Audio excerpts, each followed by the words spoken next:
Okay, so this is the other part of section 5.2.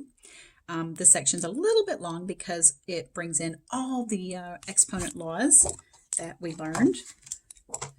So all these rules are going to be utilized at one time now, and then we're going to throw some scientific notation in at the end, but don't worry, we're going to use this thing the whole time. It's going to be great. All right, so this first one is very similar to the ones that we were just doing in the last part. So I figured I would do another one that was similar to that, just to refresh your memory, just in case you took a break between videos and you're not just binge watching it here. So we know that by using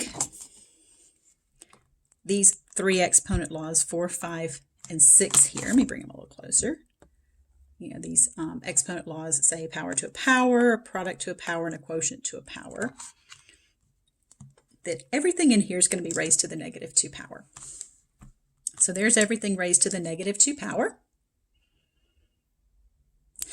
Now, the exponents are actually kind of easy, right? You just multiply them. So you're going to get m to the negative 10, n to the positive 6. Now, 4 to the negative 2. You might not know how to do that one. It is just going to be 1 over 4 to the positive 2, which is 1 over 16. But just in case you don't know how to do that one, you can always rely on your calculator to help you. So that simplifies to be 1 over 16, that's the 4 to the negative 2, m to the negative 10, n to the positive 6. Not quite done. We need to get rid of this negative exponent. It's on the top, so we're going to get rid of a negative exponent in the top by moving it to the bottom of that fraction. Now this one right here, this is necessary. There's nothing else up here, so we need that 1 to show us that this is the denominator of a fraction. All right, this one is going to be the first one to bring in yet another rule. This one's going to bring in, we're going to use 4, 5, and 6 again, but now we're going to use 3 as well. So here's what we're going to do. Everything in here is going to be raised to the second power. Right? See all the red 2's there? Multiplying all those powers, and that's just 5 squared, that's just 25. So here's what we get, 25, x to the second, y to the sixth, over y squared. We can simplify this stuff further because these have the same base. These didn't have the same base. These do. So this is going to utilize that rule that says when you divide with the same base, you subtract the exponents. So 6 minus 2 is 4.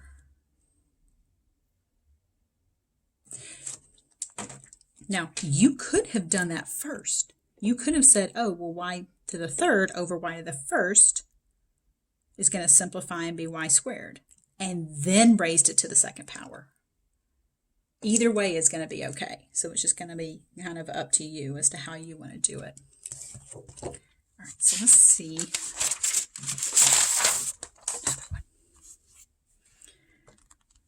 All right, this one's pretty scary looking. You have that 2x squared y to the 5th over xy to the 7th. We can simplify inside the parentheses first if you want, or you can go ahead and just throw that cubed onto everything. It's really just up to you. So I just went ahead and just threw that cubed onto everything that was in there. In doing so, I end up with 2 cubed, which is 8, x to the 2 times 3, y to the 5 times 3, x to the 1, I understood 1 right there, times 3, and y to the 7 times 3. Now I'm going to utilize that quotient rule again. So these, 6 minus 3, and here 15 minus 21. So I get 8x to the 3rd, y to the negative 6. So try to pay close attention to my color coding on here. That's a negative exponent. So got to move it to the bottom to make it a positive power. So there's my final answer.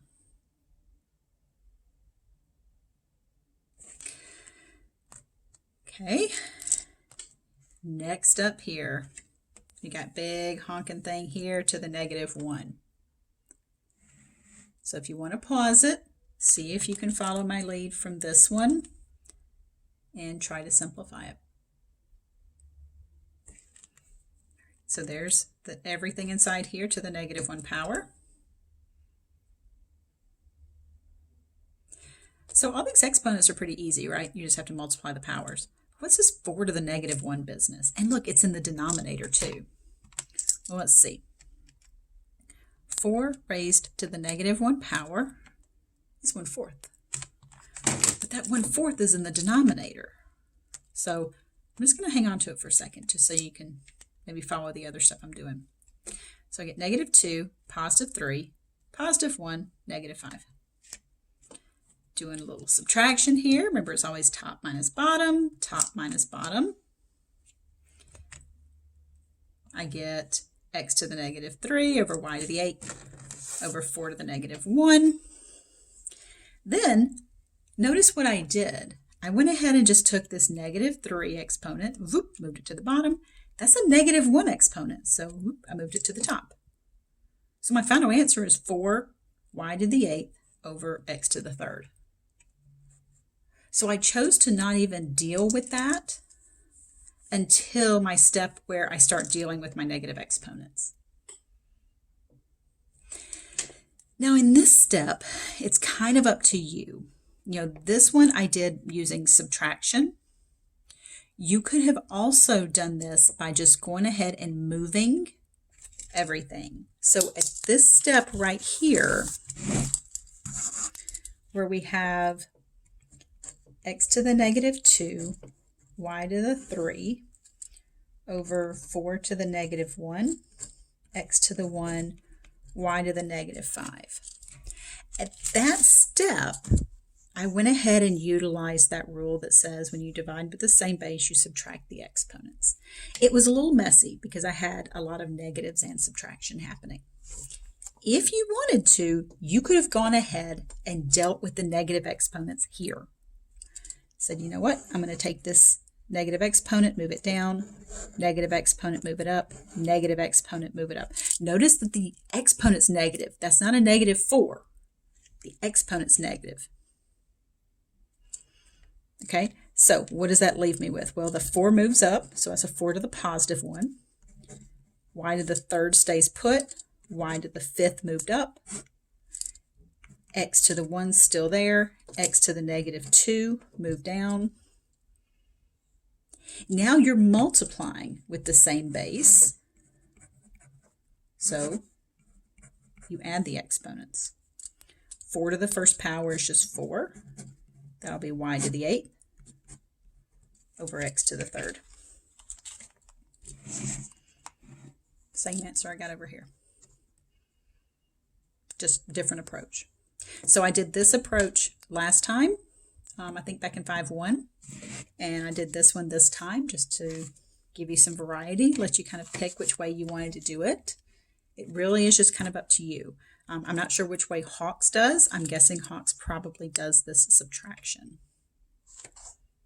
Okay, let's move on to one more before we do scientific notation. All right, look at this. 432, x to the 17th, y to the 23rd, z to the -58, all over. I know at this point you're like, nope, I'm out. Stay with me. 6 to the 5th, x to the -19, y to the -30, z to the 141, all raised to the 0 power. Oh, do I have your attention yet? All of this hot garbage here is raised to the 0 power. The answer is just 1. What? Crazy, isn't it? Yeah. Do you have to simplify any of this stuff? Nope. But what if you said, oh, well, 432 to the 0 power, x to the 17th to the 0 power. Guess what you would get? You would get 432 to the 0 power, which is 1, times x to the 17 times 0, which is x to the 0, which is 1. So we got 1 times 1, times another 1, times another 1, divided by 1, 1, 1, 1. So, yeah. Okay, second part of 5.2 in Hawks. It's split up into 5.1a, which is all the exponent stuff. 5.2b is scientific notation. We tend to use scientific notation on really, really big numbers and really, really small numbers. Okay? Scientific notation has the form a times 10 to the n, where a is a number between 1 and 10. So some examples of scientific notation would be like 7.3 times 10 to the 7th, 5 times 10 to the negative 5. The times 10 to the exponent is part of scientific notation, part of that form. Okay? This number a can be any number between 1 and 10. Now, I say that it could also be a negative as well. I shouldn't say between 1 and 10. I should say where the absolute value of a is a number between 1 and 10. So, fix that real quick. Because it can also be negative. So, here's what we're going to do. We're going to do some computations, but first we're going to write the scientific notation as a decimal. Decimal is a scientific notation. You do not have to do this by hand. You just have to have a calculator that's going to do it for you. I present to you this guy. So, write as a decimal. Now, normally, if you hit the mode button, turn on first, that helped. The mode button, you'll see that you've got normal, scientific, and engineering. It's probably in normal mode. If it's not, go ahead and put it in normal mode. So you use these little arrow keys to scroll through, and whatever's highlighted, you know, that kind of darkness that's encompassing it there, that means that it's in normal mode. So that was the mode. Make sure you're in normal mode. Then all you have to do is type this in exactly as it looks. That really is it. 6.91 times 10. Remember the exponents, that little up arrow key, to the negative 4th power. As a decimal, now be careful when you're counting these zeros, okay? There's a leading 0, a decimal point, and then 1, 2, 3 zeros and 691. Now what I want you to do is pause the video, get your calculator out, type in all of these, and then compare with what I get for them. Go ahead, do it. Don't just look at my answers. Get your calculator out, pause the video, I'll wait. Okay, so remember your calculator is going to be in the normal mode. Now, if you have a different calculator than what I have, I'm not sure if your calculator will do this or how to handle it. So that's why I would suggest that you get the same one I have, or, depending on what calculator you have, you might can just look it up. If you have an owner's manual, you can look up the owner's manual online. All right, so 1.63 times 10 raised to the 8th power is 163 with 6 zeros after it. Be very careful when you're doing these. Make sure you count the zeros correctly. 8.317 times 10 raised to the negative 3 power. You might notice that the negative exponents gives you decimals. Numbers are really, really small, close to 0. And these positive exponents give you really big honking numbers. So this one gave me 0.008317. And then 5 times 10 to the 6th. Now, if you were going to do this without a calculator, it's all about moving the decimal point. That a negative exponent moves the decimal to the left 4 places. A positive exponent moves the decimal to the right 8 places. So that's how we would have done it without the calculator. Okay. Now, the other direction. If we want to write these decimals in scientific notation, your calculator needs to be in scientific mode. So I need you to go to Mode. Look at the second line. See how it says Normal Scientific Engineering? Arrow down and then to the right. Now see how it's flashy there on SCI? Hit Enter. Now SCI, Scientific, is highlighted. That means all of your answers will be displayed in scientific notation. Okay? You're going to want to go back to normal mode after this, but okay, So now let's type in 927000, and it's going to kick out the answer in scientific notation. If you left it in normal mode, it would kick it out as that normal number. But because we have it in scientific mode, it's going to kick the number out in scientific notation. So 9.27 times 10 to the 5th. So pause the video and go ahead and do the next 3 on the calculator and make sure you can get the same answers that I'm getting.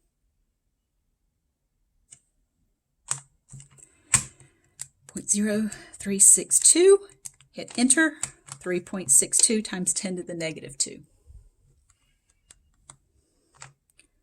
0.00041, make sure you count those zeros very carefully, 4.1 times 10 to the negative 4.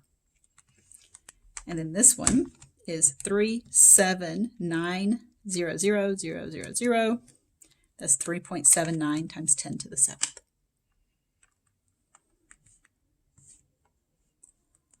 All right. Now, the last part of this section is doing computations with these numbers. Now, depending on what Hawks asks for your answers, okay? If your answers need to be in decimal form, change the mode back to normal. If your answers need to be in scientific notation, leave it in scientific notation. So these you should use the calculator with me. My calculator is still in scientific mode. So I'm going to do 0.007 times 0.00012. That leading zero right there, you don't have to type that in. That's not a necessary zero. So I get 8.4 times 10 to the negative 7. Why is this in this section? Because Hawks would like for you to notice that these are going to use exponent rules. You know, that you can say, oh, well, like this one, that's going to be 6 times 10 to the 6. You can add those exponents. And then, oh, yeah, let's not. You know, not when we have a calculator for all this. We don't need those exponent rules. All right, this one, I got the multiplication on the top, and then I've got that division on the bottom. You can type it in as a fraction if you want. Do 1800 times 0.00045. That's all on the top. Then the bottom is 1350. My calculator is in scientific mode, so my answer is displayed in scientific mode. If your answers need to be decimals, now how do you know which one? Hawks will tell you. Read the directions. Hawks will tell you how it wants your answers to be displayed. All right, this one. This is the most menacing one. So we got parentheses. 3 times 10 raised to the 4th. Okay, get down out of that exponent, close parentheses. Another parenthesis, 2 times 10 to the 2nd, close parenthesis.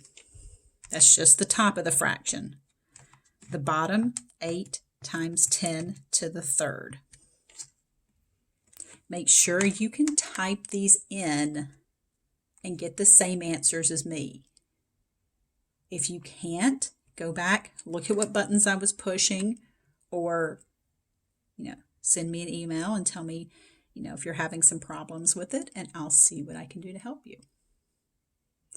If you don't want to do this all at one time as a fraction, you can just multiply those together and get an answer, and then take that answer and divide it by this. So if you didn't want to do as a fraction, you could have said 3 times 10 raised to the 4th. Oops, I meant to put parentheses around that. Let's go to insert. And then times 2 times 10 to the 2nd. So I could have done the top computation and then just hit divided by 8 times 10 to the 3rd. Ooh, that's interesting. Look at that. Look at that. Ooh, look at that. That says 8. That says 2. What happened? I saw it as soon as I hit enter. Look what happened. So I got 6 times 10 to the 6th. And I wanted to divide that by 8 times 10 to the 3rd. Notice this time I put parentheses around it, and I didn't put parentheses around it up here. Ooh, that's a good point. I'm glad I found that. Without those parentheses, it follows the order of operation and it divides the answer by 8 and then multiplies it by 1,000 or 10 to the third. So you want to make sure that you put parentheses around these to group all of these together, to make sure and tell the calculator it's this quantity times this quantity divided by all of this quantity. So those parentheses do make a difference in there. So, all right, so this does finish up section 5.2.